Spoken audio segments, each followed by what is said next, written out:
Aula de hoje, número 77, História da Teologia Pactual Batista, e este é o segundo distintivo dos batistas que eu quero apresentar para vocês nesse módulo importantíssimo. São 10 distintivos, estamos trabalhando na aula de hoje o segundo deles.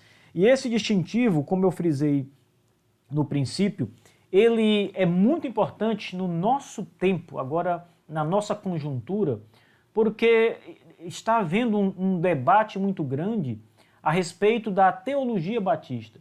Esse debate começou apresentando alguns argumentos contrários ao pactualismo batista, que foi apresentado pelos nossos irmãos pedobatistas, especialmente os presbiterianos. Eles acusavam os batistas de não serem pactuais. Então, o argumento era o seguinte: os batistas não são pactualistas. Mas essa sempre foi uma acusação falsa, porque se nós olharmos para os batistas que estão ligados à Convenção Batista Brasileira, esse argumento é válido.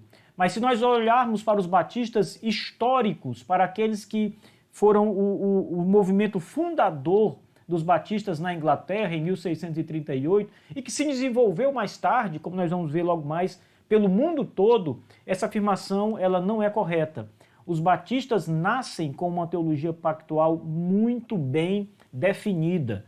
Na verdade, o pactualismo batista é uma das doutrinas centrais. Eu considero o pactualismo batista o coração teológico dos batistas reformados. Portanto, os pedobatistas acusam os batistas falsamente de não serem pactuais, mas essa é uma inverdade. O outro lado dessa discussão, que também traz uma importância grande, é que dentro do arraial batista há muitos que insistem em dizer que os batistas não necessariamente são pactuais, ou seja, alguns batistas reformados insistem em dizer que não é necessário ser aliancista ou pactualista para ser um batista reformado. Essa também é uma falácia. A nossa confissão de fé de 1689, a anterior, a confissão de fé de 1644, e todas as primeiras gerações dos batistas ingleses e americanos eram pactualistas, de modo que a doutrina do pacto ela faz parte das origens do movimento batista. Portanto, não é possível conceber, por exemplo, um batista reformado que seja dispensacionalista. Na verdade, isso é uma colisão, porque o dispensacionalismo nem mesmo existia no século XVII. Os batistas do século XVII, homens como John Spilsbury, como William Kiffin, Hansert Knollys e outros tantos, nem sabiam o que era dispensacionalismo. Isso não existia nessa época.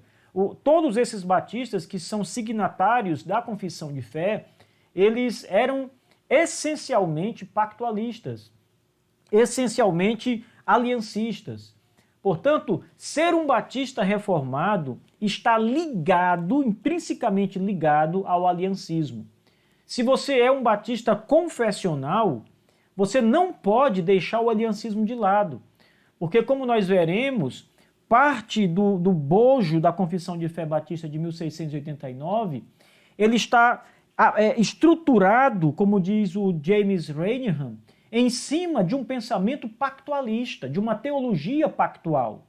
Se você coloca de lado o pactualismo, você implode o sistema da Confissão de Fé de 1689. Simples assim.